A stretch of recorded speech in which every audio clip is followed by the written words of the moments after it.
सोचिए, भारतीय संविधान में एक ऐसा अनुच्छेद है जो एक तरफ तो नागरिकता की पक्की गारंटी देता है, लेकिन उसी सांस में ये भी कहता है कि संसद चाहे तो इस नागरिकता को छीन भी सकती है। थोड़ा अजीब लगता है ना?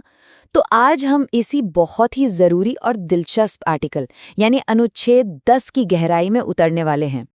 ये एक ऐसा सवाल है जो कभी न कभी हम सबके मन में आता है। क्या किसी की भारतीय नागरिकता वाकई छीनी जा सकती है? इस बड़े और मुश्किल सवाल की जड़ें कहीं न कहीं इसी आर्टिकल 10 में छिपी हैं। तो चलिए, आज इसकी एक एक परत को खोलकर देखते हैं।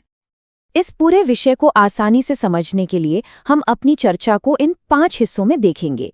पहले तो ये विरोधाभास क्या है, फिर नागरिक कौन होता है, उसके बाद आर्टिकल 10 का असली राज क्या है, असल जिंदगी में यह कानून कैसे काम करता है, और आखिर में शक्ति और संतुलन का पूरा खेल। तो चलिए, पहले हिस्से से शुरू करते हैं, नागरिकता का विरोधाभास। असल में यही वो बुनियाद छिपी है जो ये तय करती है कि हमारी नागरिकता एक पक्का अधिकार है या फिर कुछ शर्तों पर टिकी है।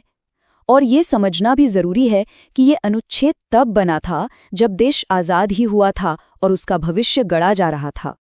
ये आर्टिकल आप देखिए, एक बहुत मजबूत भरोसा देता है। ये कहता है कि अगर कोई नागरिक है तो वो नागरिक बना रहेगा। बिल्कुल सीधी सी बात। लेकिन, और ये जो लेकिन है ना, बस यही सारा खेल है, क्योंकि इसी एक शब्द में एक ऐसी शर्त छिपी है जो पूरी कहानी को पलट सकती है।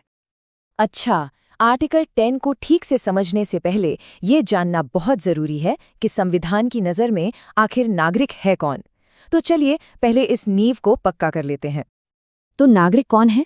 देखिए, संविधान के हिसाब से कोई भी व्यक्ति जो जन्म से या अपने वंश के आधार पर या रजिस्ट्रेशन करवाकर या फिर देशीयकरण के जरिए भारत का नागरिक बना है, आर्टिकल 10 उन सब पर लागू होता है। मतलब ये सिर्फ उन लोगों के लिए है जो पहले से ही भारत के नागरिक हैं। अब आते हैं मुद्दे की बात पर, सीधे आर्टिकल 10 के दिल में। अब हम इस अनुच्छेद के कानूनी शब्दों को तोड़कर बिल्कुल आसान भाषा में समझेंगे ताकि इसका असली मतलब सामने आ सके। जरा इस लाइन पर गौर कीजिए। यही वो लाइन है जो इस पूरे आर्टिकल की जान है। लिखा है कि कोई भी व्यक्ति संसद द्वारा बनाए जाने वाली किसी भी विधि के उपबंधों के अधीन रहते हुए नागरिक बना रहेगा। इसका सीधा सा मतलब यह है कि नागरिकता तो बनी रहेगी, लेकिन हमेशा संसद के बनाए कानूनों के दायरे में रहकर। अगर इसे और भी आसान बनाना है तो चलिए इसे 3 हिस्सों में तोड़कर देखते हैं। पहला, पुष्टि। ये आर्टिकल इस बात को पक्का करता है कि हाँ, कोई व्यक्ति नागरिक है। दूसरा, अधिकार। ये नागरिकता पर कानून बनाने की सबसे बड़ी पावर हमारी संसद को देता है। और तीसरा, जो सबसे जरूरी है, कानून के अधीन निरंतरता। मतलब नागरिकता जारी तो रहेगी, पर हमेशा उन नियमों और शर्तों के तहत जो हमारी संसद तय करेगी। तो सबसे बड़ी बात क्या निकल कर आई? ये कि नागरिकता के मामले में आखिरी फैसला लेने की शक्ति न तो राष्ट्रपति के पास है और न ही सुप्रीम कोर्ट के पास। वो शक्ति सीधे सीधे सिर्फ और सिर्फ भारत की संसद के हाथों में है। हाँ, ये बात भी ध्यान रखने वाली है कि संसद की इस शक्ति पर अदालतें अपनी नज़र रखती हैं ताकि इसका कोई गलत इस्तेमाल ना हो। ठीक है, तो थ्योरी तो समझ में आ गई, लेकिन असल दुनिया में प्रैक्टिकली इसका क्या मतलब है? ये कानून काम कैसे करता है? चलिए अब सिद्धांत से निकलकर जरा व्यवहार में आते हैं। यहाँ हमें 2 बिल्कुल अलग अलग तस्वीरें समझनी होंगी। एक तरफ है हम आप जैसे आम कानून का पालन करने वाले नागरिक। ऐसे लोगों के लिए आर्टिकल 10 एक सुरक्षा कवच है, एक ढाल की तरह। उनकी नागरिकता पूरी तरह महफूज है। लेकिन दूसरी तरफ वो लोग हैं जो देश के खिलाफ गतिविधियों में शामिल हैं। उनके लिए यही आर्टिकल 10 संसद को उनकी नागरिकता खत्म करने का एक बहुत बड़ा अधिकार दे देता है। और ये चार्ट देखिए, ये इस फर्क को कितनी आसानी से दिखाता है। नागरिकता खोने का जो खतरा है वो 2 तरह के लोगों के लिए बिल्कुल अलग है। एक आम नागरिक के लिए ये जोखिम लगभग 0 है, जैसा कि ये छोटा वाला बार दिखा रहा है। वहीं देश के खिलाफ काम करने वाले किसी व्यक्ति के लिए ये खतरा बहुत बहुत ज्यादा बढ़ जाता है, जैसा कि ये ऊंचा वाला बार साफ साफ दिखा रहा है। विजय माल्या का केस इसका एक बहुत बड़ा उदाहरण है।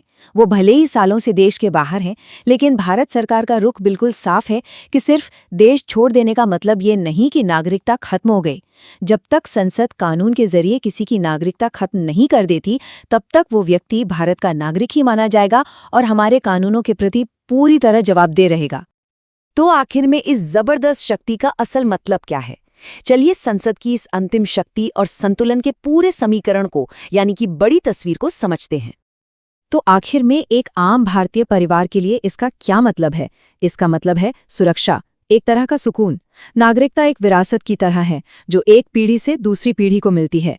ये एक पीढ़ीगत अधिकार है जो सुरक्षित है। हाँ, इसे खोने का जो सबसे आम तरीका है वो ये है कि अगर कोई अपनी मर्जी से, स्वेच्छा से किसी और देश की नागरिकता ले ले, ये बात सरकार द्वारा नागरिकता रद्द किए जाने से बिल्कुल अलग है। और यहीं पर आकर हम एक बहुत बड़े सवाल के साथ इस चर्चा को खत्म करते हैं।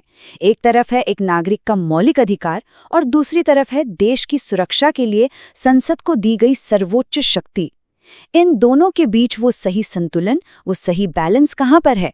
ये एक ऐसा सवाल है जिस पर हमारे कानून बनाने वाले और हम सब नागरिक हमेशा सोचते रहेंगे। और शायद यही एक मजबूत लोकतंत्र की सबसे बड़ी निशानी भी है।